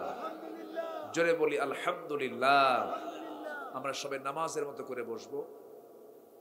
আমি সবাইকে অসংখ্য ধন্যবাদ দিচ্ছি, ধৈর্যের চূড়ান্ত পরিচয় দিয়ে। একটা লোক ওঠেন নাই, যারা উঠে গেছে তারা আবার চলে আসছে, আমি এটা লক্ষ্য করছি। আলহামদুলিল্লাহ। আল্লাহ তুমি মাহফিলকে কবুল করো। বিশেষ করে প্রবাসী ভাইয়েরা, আমি যত দেশ সফর করেছি, ব্রাহ্মণবাড়িয়ার লোক নাই এমন কোন প্রবাসী বাইরে নাই। হ্যাঁ, একই কথাই তো, পাশাপাশি। আপনি কুমিল্লা আছেন ঠিক আছে, এটা কুমিল্লার কি শুরু না শেষ? হ্যাঁ শেষ না, আরো আছে না? তাই আচ্ছা আচ্ছা যাক, কিন্তু আমার কাছে মনে হলো যে আমি মনে হয় এইদিকে বি বাড়িয়ে ঢুকে গেছি। হ্যাঁ জি, তো যাই হোক আলহামদুলিল্লাহ, আল্লাহ তুমি সবাইকে কবুল করো। কুমিল্লা নাই কোথায়? আচ্ছা কুমিল্লার ভিতরে ব্রাহ্মণবাড়ি না ব্রাহ্মণের ভিতরে কুমিল্লা? ভালো করে বলবেন। কুমিল্লার ভিতরে। হ্যাঁ কুমিল্লার ভিতরে, এই যে তো ঠিকই আছে, ঠিকই আছে আলহামদুলিল্লাহ। কুমিল্লা ব্রাহ্মণবাড়িয়া নাই এমন কোন জনপদ নাই গোটা পৃথিবীর, সব জায়গায় আছে আলহামদুলিল্লাহ বলে। মক্কায় যাবেন সব ব্যবসা তাদের, মদিনায় যাবেন সব ব্যবসা তাদের। আপনারা নাই কোথায়? সব জায়গায় আছে। শিক্ষা দীক্ষা সব দিক থেকে, এবং দেশের নেতৃত্ব কর্তৃত্ব, এর মধ্যে কিছু আবু জেহেলও আছে। জি, আমরা সবাই বসি, আমরা চাইবো কার কাছে? আমি সবার কাছে দোয়া চাই, সবাই আমার জন্য দোয়া করবেন না ইনশাআল্লাহ? 5 ওয়াক্ত নামাজ কি কারো বাদ যাবে? নিজের বউকে পর্দায় রাখার চেষ্টা করবো ইনশাআল্লাহ, নিজের মেয়েদেরকে পর্দায় রাখার চেষ্টা করবো, জোরে বলে ইনশাআল্লাহ। কিছু স্বামী আছে বউকে দেখায়, এলাকায় আছে কিনা জানি না, বউকে শুধু দেখায় না, ফেসবুকে বইয়ের উলঙ্গ ছবি, অর্ধলগ্ন ছবি ফেসবুকে পোস্ট করে বলে, প্রিয় ভাইয়ের আসুন আমার বউকে সবাই মিলে জামাতের সাথে দেখি। যেরকম নাউজুবিল্লাহ, আছে না নাই? আচ্ছা বউ কি জামাতের সাথে দেখার জিনিস না একা? বউ কি পাবলিক না পার্সোনাল? আচ্ছা বউ কি পাবলিক হয় না পার্সোনাল? তো তুমি পাবলিক করো কেন? আসেন এরকম বেকুব কিছু আছে না? আল্লাহ তুমি পাবলিক তারাই করে যারা ভালোবাসা দিবস পালন করে, ঠিক কিনা? ওদের ভালোবাসা বাড়ির মধ্যে না, ওদের ভালোবাসা হলো গাছতলা বটতলা সিপা সুপা, ঠিক কিনা? হ্যাঁ হ্যাঁ, এই তো আগের থেকেই আছে, খুব সাদামাঠা মানুষ না? আলহামদুলিল্লাহ। সবাই আমরা এখন কার কাছে চাইবো বলেন তো? সবাই বলে সুবহানাকাল্লাহুম্মা ওয়া বিহামদিকা আশহাদু আল্লা ইলাহা ইল্লা আনতা আস্তাগফিরুকা ওয়া আতুবু ইলাইকা। চিৎকার মেরে বলি, ইয়া আল্লাহ, আমার জীবনের সগীরা কবীরা, ছোট বড় সব গুনাহ তুমি আল্লাহ মাফ করে দাও। আসুন আমরা দোয়া করি, আপনি দোয়া করে দেন। মুরব্বী আপনি দোয়া করেন, আমি করব? আচ্ছা জি, আল্লাহুম্মা আমিন। রব্বানা যালামনা আনফুসানা ওয়া ইল্লাম তাগফির লানা ওয়া তারহামনা লানাকুনান্না মিনাল খাসিরিন। গভীর রাত, নিঝুম রাত, ঝিমানো রাত্রিতে হাজারো মুসলমান নরনারী নিয়ে, তোমার বান্দাগুলোকে নিয়ে, তোমার কালামের দুটো আয়াতকে সামনে রেখে 4টা বিষয় নিয়ে কথা বলেছি। আয় আল্লাহ তাআলা, শেষান্তে এসে দুটো হাত তোমার দরবারে ভিক্ষুকের মতো পেতে আছি। গুনার দিকে নজর দিও না, বান্দা মনে করে তামাম জীবনের সমস্ত গুনাহগুলোকে মেহেরবানি করে তুমি আল্লাহ মাফ করে দাও। জনম দুঃখিনী মা যারা চলে গেলেন, জিন্দেগির গুনাহগুলো মাফ করে দাও, কবরগুলোকে জান্নাতের টুকরা বানায়া দাও। তুমি দোয়া শিখিয়ে দিয়েছো আব্বা আম্মার জন্য কি দোয়া করতে হয়। রব্বিরহামহুমা কামা রব্বায়ানি সগীরা, রব্বিরহামহুমা কামা রব্বায়ানি সগীরা। ও আল্লাহ, বিশেষ করে মাহফিলের আয়োজন করলেন যারা, শোনার জন্য আসলেন যারা, বিনিময়ে কিয়ামতের কঠিন দিন, যেদিন কেউ কাউকে চিনবে না, এমনকি মা সন্তানকে পর্যন্ত স্বীকার করে বসবে, যেদিন মানুষ কাঁদতে কাঁদতে চোখের পানিগুলো ফুরে যাবে, চোখ থেকে রক্ত বের হওয়া শুরু হয়ে যাবে, সেই কঠিন মুসিবতের দিন এই মাহফিল সবার জন্য নাজাতের মাধ্যম বানায় দিও আল্লাহ। আয় আল্লাহ তাআলা, আমার ডানে, আমার বামে, আমার সামনে, আমার পেছনে যত মুরব্বীরা হাত তুলেছেন, যত ভাই হাত তুলেছেন, আড়ালে যত মা বোন হাত তুলেছেন, যারা যা চাওয়া তুমি আল্লাহ পাওয়া করে দিও। এই মাহফিলকে কবুল করো। 34 বছর বয়স মাহফিলটার, যারা শুরু করেছেন হয়তো অনেকেই দুনিয়া থেকে বিদায় নিয়েছেন, কবরগুলোকে জান্নাতের টুকরা বানায়া দাও। এই বাঙ্গুরার প্রবাসী যারা বাইরে আছেন আল্লাহ তুমি তাদেরকে দ্বীনের জন্য কবুল করো, প্রবাস জীবনকে সুখময় আনন্দময় করে দাও। তোমার বান্দাগুলোকে নিয়ে হাত তুলেছি, কোন বান্দার মধ্যে কোন মনের জ্বালা আছে জানি না, ঠান্ডা করে দিও। যার যে সমস্যা আছে তুমি আল্লাহ সমাধান করে দিও। পরিবারে অশান্তি শান্তি দিয়া দাও, সন্তানগুলো অবাধ্য অনুগত করে দাও। ব্যবসায়ী মন্দা ব্যবসায়ী বরকত দিয়া দাও, অসুস্থ সুস্থ করে দাও, ঋণগ্রস্ত ঋণ মুক্ত তৌফিক তুমি আল্লাহ দিয়া দাও। কোন দিন দুনিয়া থেকে বিদায় নেব জানি না, ডান হাতে আমলনামা না আসা পর্যন্ত কবরে নিও না। আয় আল্লাহ তাআলা তোমার দরবারে দুটো হাত তুলে আছি, এই দোয়াটা আমার জীবনের শেষ দোয়া হতে পারে, এই চাওয়াটা আমার জীবনের শেষ চাওয়া হতে পারে। আয় আল্লাহ তাআলা মেহেরবানি করে ডান হাতে আমলনামা না আসা পর্যন্ত মালাকুল মউত পাঠাইও না। আল্লাহুম্মা হাসিবনি হিসাবান ইয়াসীরা ইয়া মুকাল্লিবাল কুলুব সাব্বিত কলবি আলা দীনিক। দুনিয়া থেকে কোন দিন বিদায় নেব জানি না রে, তোমার কালাম জপতে জপতে দুনিয়া থেকে বিদায় নেওয়ার তৌফিকটা দিয়ে দিও। তোমার নবীর কবরের পাশে গিয়ে সালাম দেওয়ার তৌফিকটা দিয়ে দিও। আয় আল্লাহ তাআলা আশেপাশে কত মাইয়াত শুয়ে আছে, কবরবাসীর আযাব তুমি আল্লাহ মাফ করে দাও। ও আল্লাহ দুনিয়া থেকে যেদিন মোর বিদায় নেব রে, টান মেরে ঘর থেকে বের করে দেবে, জীবনের শেষ গোসলটা হয়ে যাবে, কবরে শোয়া দেবে, বাঁশ চাপা দেবে, মাটি চাপা দেবে, কবরে রেখে আসবে। 24 ঘন্টা যাবে না, মাথার চুলগুলো খসে খসে পড়বে।